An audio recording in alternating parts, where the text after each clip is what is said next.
नाग पंचमी की व्रत कथा इन हिंदी। सालों पहले एक नगर में किसी सेठ के 7 बेटे रहते थे। सभी की शादी सेठ ने समय रहते करवा दी। सातों बहू मिलकर घर का काम भी किया करती थी।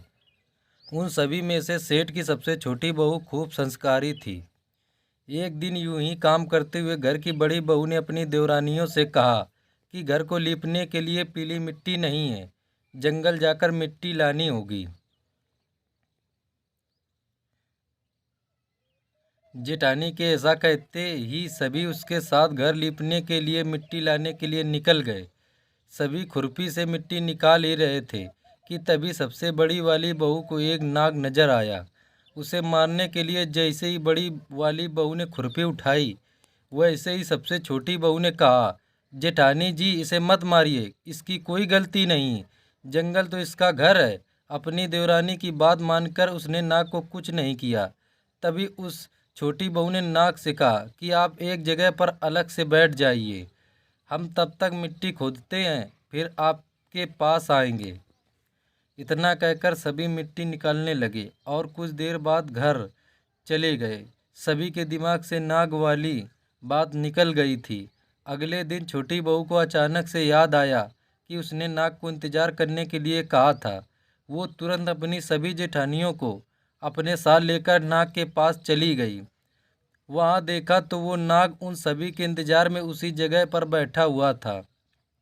नाग को देखते ही छोटी बहू ने प्यार से कहा, भैया कल हम लोग आपके पास आना भूल गए थे, उस बात के लिए आप हमें माफ़ कर दीजिए। जवाब में नाग बोला, तुमने मुझे भाई कहा, इसलिए मैं तुम्हें दंड नहीं दे रहा हूँ, नहीं तो अब तक मैं तुम्हें डस चुका होता। आज के बाद मैं तुम हमेशा के लिए मेरी बहन रहोगी। अब तुम अपने भाई से कोई वरदान मांग लो, मैं तुमसे बहुत खुश हूँ। इतना सब सुनने के बाद छोटी बहू ने नाग को बोला, मेरा कोई भी सगा भाई नहीं है, इसलिए मैंने आपको भाई कहा था। अब से आप मेरे भाई हो, आप हरदम मेरी रक्षा करना आपका फर्ज है, बस यही वरदान मुझे आपसे चाहिए। नाग ने हर कदम पर साथ देने का वादा किया और अपने रास्ते निकल गया। सेठ की सारी बहू भी अपने घर लौट गईं। कुछ समय बाद नाग इंसान का रूप बनाकर अपनी बहन से मिलने सेठ के घर गया।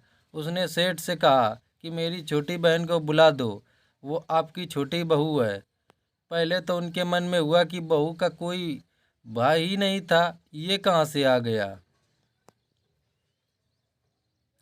फिर भी उन्होंने अपनी छोटी बहू को बाहर बुलाया। नाग ने फिर साथ में बहन को अपने घर लेकर जाने की बात की। सेठ ने इसकी भी आज्ञा दे दी। तभी नाग ने अपनी बहन से पूछा, कहीं तुम मुझे भूल तो नहीं गई हो ना। जवाब में बहन बोली, नहीं भैया, मैं आपको बिल्कुल नहीं भूली हूँ। फिर नाग ने कहा, मैं तुम्हें अपने घर ले जा रहा हूँ, तुम मेरी पूंछ पकड़कर चलती रहना पीछे। उसकी बहन ने वैसा ही किया। कुछ ही देर बाद वो एक बड़े से मकान में पहुंच गए। वहाँ हर तरफ सोना चांदी और अन्य कीमती सामान थे। वहाँ नाग की बहन आराम से कुछ दिनों के लिए रहने लगी। नाग की माँ भी उसे खूब प्यार करती थी। एक दिन नाग की माँ ने छोटी बहू को अपने भाई के लिए दूध लेकर जाने के लिए कहा। छोटू बहू ने दूध को गर्म किया और भाई को पीने के लिए दे दिया। अब गर्म दूध पीते ही नाग का मुंह जलने लगा। ये सब देखकर नाग की माँ को खूब गुस्सा आया। नाग ने किसी तरह से अपनी माँ के गुस्से को शांत किया और बताया कि उसकी बहन को नहीं पता था कि मैं गर्म दूध नहीं पी सकता हूँ। अब नाग के परिवार के साथ कुछ समय बिताने के बाद सेठ की छोटी बहू अपने घर जाने लगी। नाग ने अपनी बहन को खूब सारी दौलत और आभूषण देकर विदा किया। बहू के साथ घर में इतना सारा धन आते देख सेठ और उसकी जेठानियाँ हैरान हो गई। एक दिन नाग की बहन को घर की बड़ी बहू ने कहा कि तुम अपने भाई से और सोना चांदी लेकर आओ, उसके पास तो खूब पैसा है, वो तुम्हें मना नहीं करेगा। छोटी बहू ने अपने भाई नाग को यह बात बताई। इसके बारे में पता चलते ही नाग ने अपनी बहन का घर तरह तरह के आभूषणों से भर दिया। सभी जेवरातों में से एक हीरे का हार बेशकीमती था। उसे देखते ही हर किसी का मन उस पर आ जाता था। होते होते उस हीरे की हार की खबर राज की रानी तक पहुंची। उसने छोटी बहू से हार लेकर खुद अपने पास रख लिया। दुखी होकर सेठ की छोटी बहू ने अपने भाई को इसके बारे में बताया। गुस्से में उसके नाग भाई ने रानी के गले के हीरे के हार को नाग बना दिया। इससे डरकर रानी ने एकदम हार को अपने गले से उतारा और सेठ की छोटी बहू को महल बुलवाया। उसके महल पहुंचते ही रानी ने छोटी बहू को बताया कि कैसे हार उसके गले में नाग बन गया था और उससे उसकी वजह पूछने लगी। तब सेठ की छोटी बहू ने बताया कि नाग भाई ने यह हार सिर्फ मुझे पहनने के लिए दिया है। इसे कोई दूसरा इंसान गले में डालेगा तो यह तुरंत सांप बन जाएगा। इस बात को सही साबित करने के लिए रानी ने सेठ की छोटी बहू को सांप बन चुके हार को पहनने के लिए कहा। छोटी बहू ने जैसे नाग बने हार को गले में डाला तो वो दोबारा हीरे के हार में बदल गया। महारानी ने ये सब होते हुए खुद अपनी आंखों से देखा और हैरान रह गई। अब उसे सेठ की छोटी बहू की बात पर यकीन हो गया। उसने हार छोटी बहू को अपने साथ लेकर जाने के लिए कहा।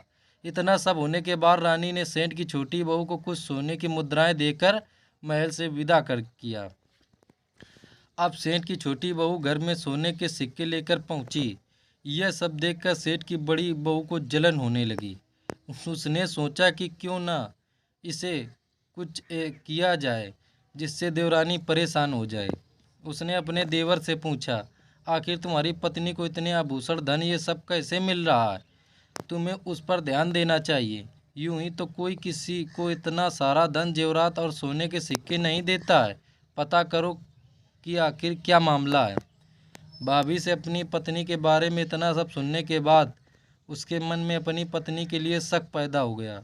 उसकी हर बात को वो शक भरी निगाहों से देखने लगा।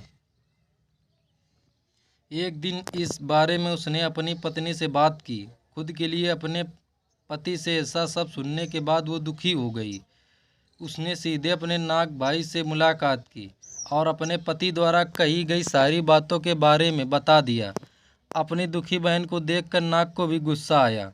सीधे वो अपनी बहन के पति से मिला और बोला कि अपनी बहन को जेवरात और दूसरे तोहफे मैंने दिए। तुम्हें उस पर किसी भी तरह का शक करने की ज़रूरत नहीं है। वो बहुत ही अच्छी है और अगर आगे से कभी भी तुमने उसे कुछ गलत कहा या उस पर शक किया तो मैं तुम्हें जिंदा खा जाऊंगा। नाग से ये सब सुनने के बाद सेठ के बेटे ने उससे माफ़ी मांगी और कहा कि आज के बाद से मैं ऐसी बातें बिल्कुल भी नहीं करूंगा। आप मेरे ऊपर गुस्सा मत कीजिए। मैं आपकी बहन को किसी तरह का दुख नहीं होने दूंगा। इतना कहकर वो सीधे घर गया और अपनी पत्नी से भी माफ़ी मांगी। उसके बाद दोनों खुशी खुशी साथ में रहने लगा। इसी तरह सेठ की छोटी बहू हर तरह की मुसीबत में अपने भाई को याद करती और वो उसकी परेशानी को दूर कर देता। इसी तरह नाग पंचमी का त्यौहार शुरू हुआ और सभी महिलाएं नाग को अपना भाई मानकर पूजते हुए उन्हें दूध पिलाने लगीं। कहानी से सीख। नाग पंचमी कथा से दो सीख मिलती हैं। पहली यह कि किसी दूसरे के भड़काने पर और उनकी बातों से प्रभावित होकर अपने लोगों पर शक नहीं करना चाहिए। दूसरी सीख कि अच्छा करने और सोचने वालों को उसका सकारात्मक फल ज़रूर मिलता है। दोस्तों, अगर यह कहानी आपको अच्छी लगी हो तो लाइक, कमेंट और शेयर कीजिए। अगर आप चैनल पर नए हो तो हमारे चैनल को सब्सक्राइब कीजिए। धन्यवाद।